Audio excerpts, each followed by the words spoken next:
Chapter 1.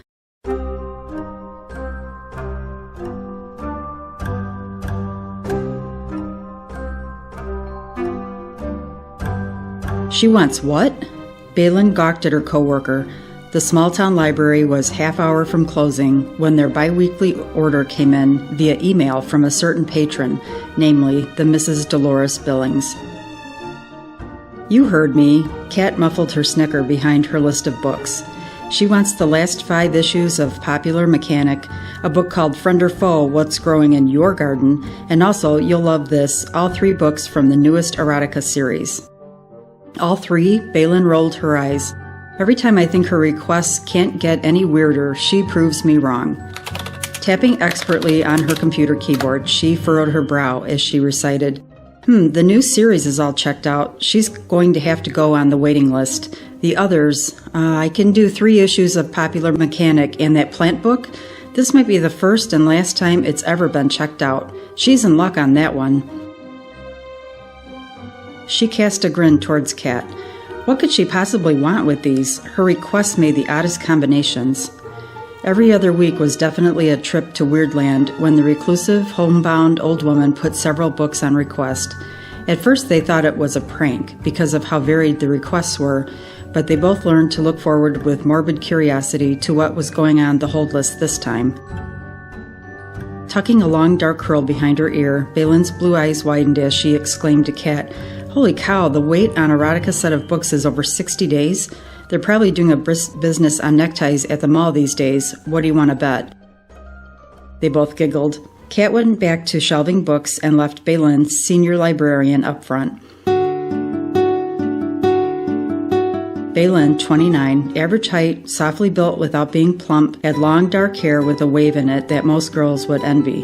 9 times out of 10, she had cat's eye glasses on for reading, and people would almost catch their breath when she made eye contact with her baby blues. She favored long men's-style shirts that she could belt over tweed skirts and tights. As for the traditional witch's garb of long black dresses, black nylons, those ridiculous high pointy witch hats, and their equally ridiculous pointy, uncomfortable heels, perhaps on Halloween. Baylyn was a witch, indeed, but flats and cute little cardigans were fine with her, thank you very much. A familiar patron made his way up to the front to check out. Ben Davis was a middle-aged man with messy professor-type hair and oversized, outdated glasses. He also had a massive crush on Baylyn, who did not return the affection. However, she was always pleasant without being encouraging. She greeted him warmly. Hi, Ben. Find everything you need? His cheeks pinked as he nodded, all the while trying not to stare at Baylyn and failing miserably. His library card was on his keyring, and his hands shook as he handed it to her, dropping the keys on the desk. Sorry, he gave a nervous sigh. His discomfort was palpable. Don't worry about it. She gave him a gentle smile and finished checking out his books. Well, there you go. Long pause. She patted his stack of books and pushed them a bit towards Ben. She looked over his shoulder at Kat, standing at the door to leave and covering her mouth with her hand to stifle her laughter. He pushed his glasses up his nose a bit and stared at her, smiling shyly. Okay, here you go. You're all set. Uncomfortable silence settled in at the circulation desk. She pushed the books towards him a little bit more. They were dangerously close to falling off the desk edge. He didn't seem to take the hint, the poor man. This had happened before. She cleared her throat. Was there something else I could help you with? Ben finally had the presence of mind to grab his books, and backing up slowly, he worked up the courage to wave at her weakly as he left. Baylyn looked over to Kat, who was trying hard not to laugh at their lovelorn patron. Poor guy. I'm surprised he got the keys to you this time.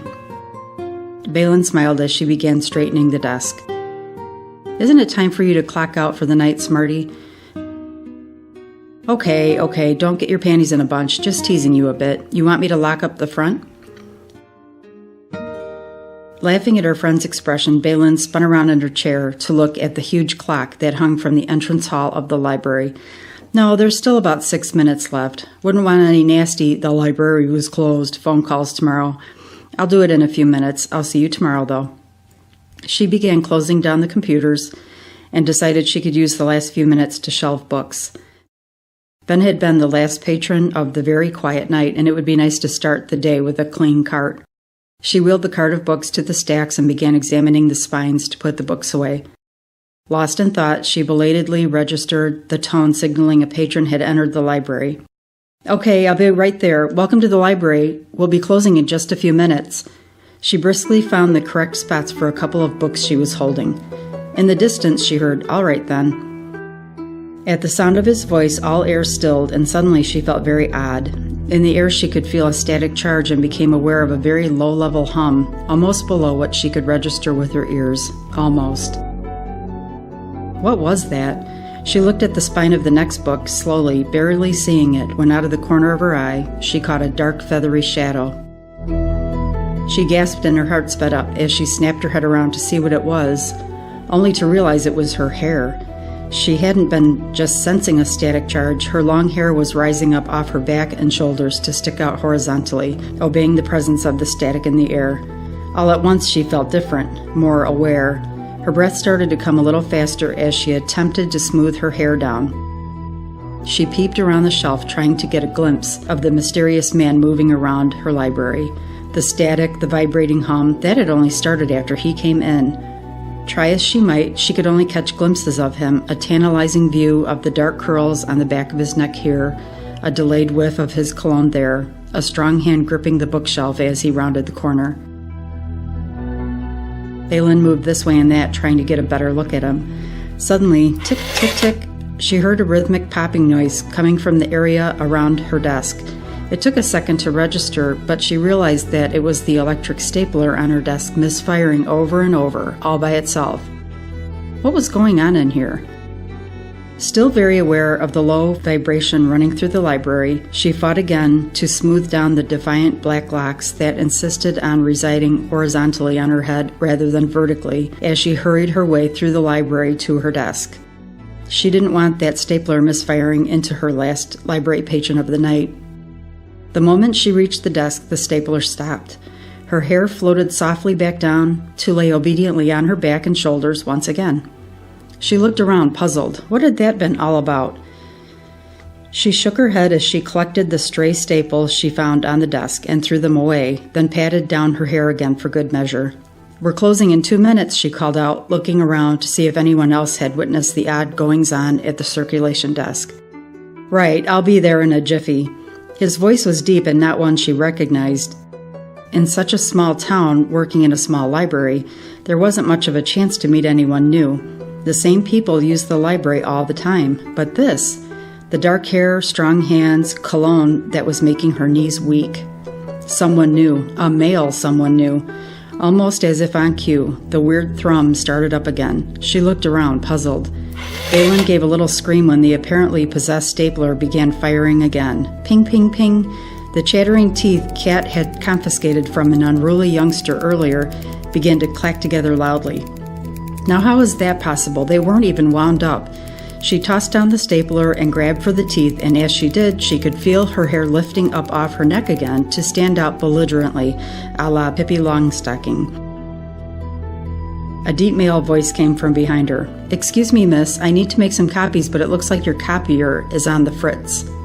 Startled and rattled by all the apparent poltergeist activity occurring all around her, Baylyn whirled around to match a face to the deep, pleasing voice.